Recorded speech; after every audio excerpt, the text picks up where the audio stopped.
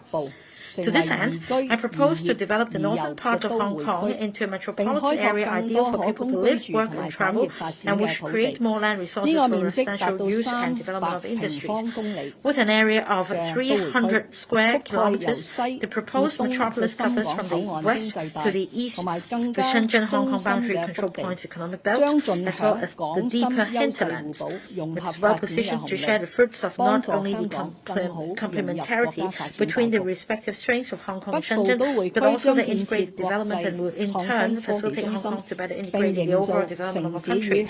This northern metropolis will be developed as an international R&D hub with unique metropolitan landscape marked with urban-rural integration and coexistence of development and conservation.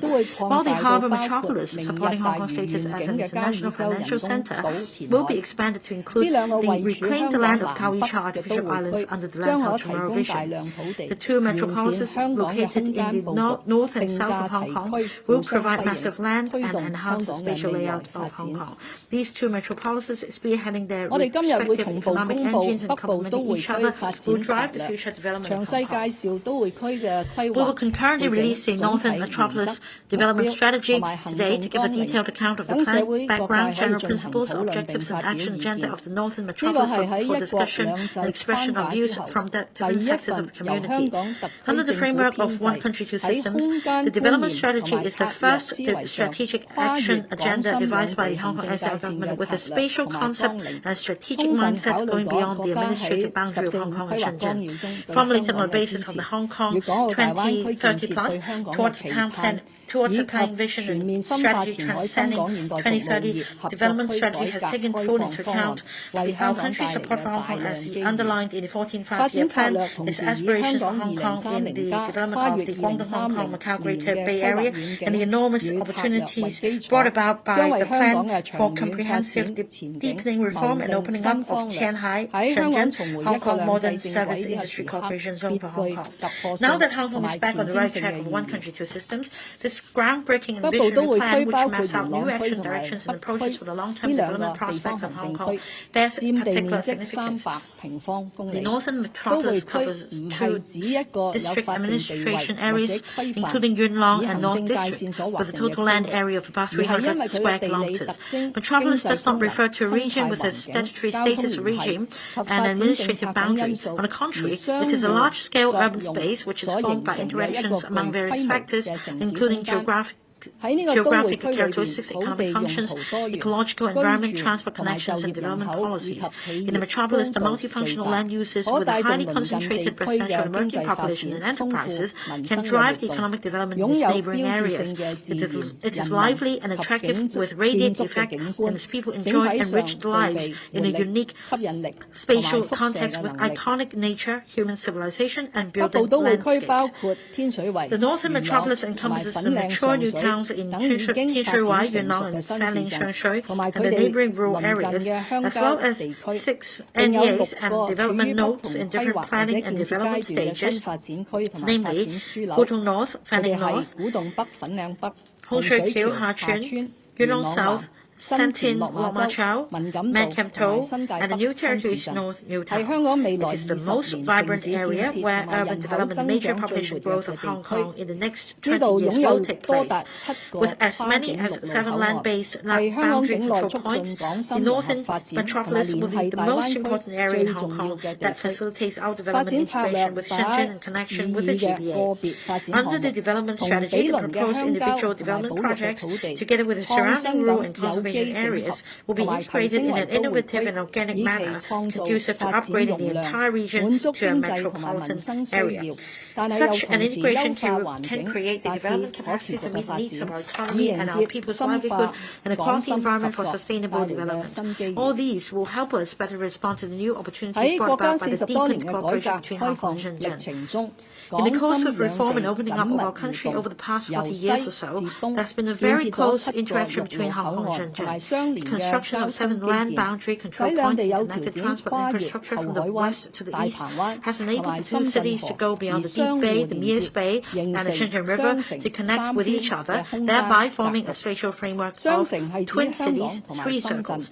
The Twin Cities refer to Hong Kong and Shenzhen, whereas the 3 circles includes from the west to the east the Shenzhen Bay Quality Development Circle, the Hong Kong-Shenzhen Close Interaction Circle, and the Mears Bay Yan Chau Town Eco-Recreation Tourism Circle. The concept of Twin Cities, 3 circles covers the Shenzhen-Hong Kong boundary control points economic belt and the most maturely developed metropolitan core in Shenzhen, as well as the northern metropolis in Hong Kong, where the development potential is enormous, with resources for urban development being speedily pulled in. The formation of the spatial concept of Twin Cities, 3 circles will facilitate close collaboration between the governments of Hong Kong and Shenzhen in areas such as economic development, infrastructure, I&T, people's livelihood, and ecological environment. By joining hands, we'll be able to achieve the synergy effect of 1 plus 1 is greater than 2.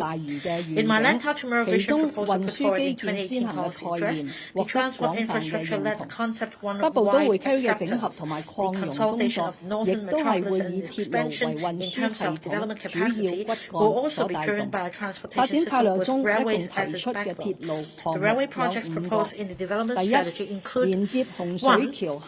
Constructing the Hong Kong-Shenzhen Western Railway linking up Hong Shui Kiu Ha-Chun and Tianhai of Shenzhen. 2. Extending the Northern Link, which is being planned at northwards to connect the new Hong Kong port in Shenzhen via the Hong Kong-Shenzhen Innovation Technology Park, HSITP, in the Lok Ma Chau Loop. 3. Exploring the extension of the East Rail Line to Luohu, Shenzhen, and the provision of co-location arrangement at the boundary control point of the Shenzhen site, and provision of a new railway station for non-boundary crossing service between the existing local station and the Shangshui station, with a view to unleashing the development potential around Luohu, Man Kam To, and Shangshui North. 4. Extending the Northern Link eastwards from Kutong Station to connect with the areas of Luohu, Man Kam To, and Hung Yuen Wai, and further southwards to Fanning via Ta Kau and Queen's Hill. And 5. Examining the feasibility of constructing an automated people mover system from Chim Pei Choi to Pak Nai to promote the development of the area and Lau Fau San.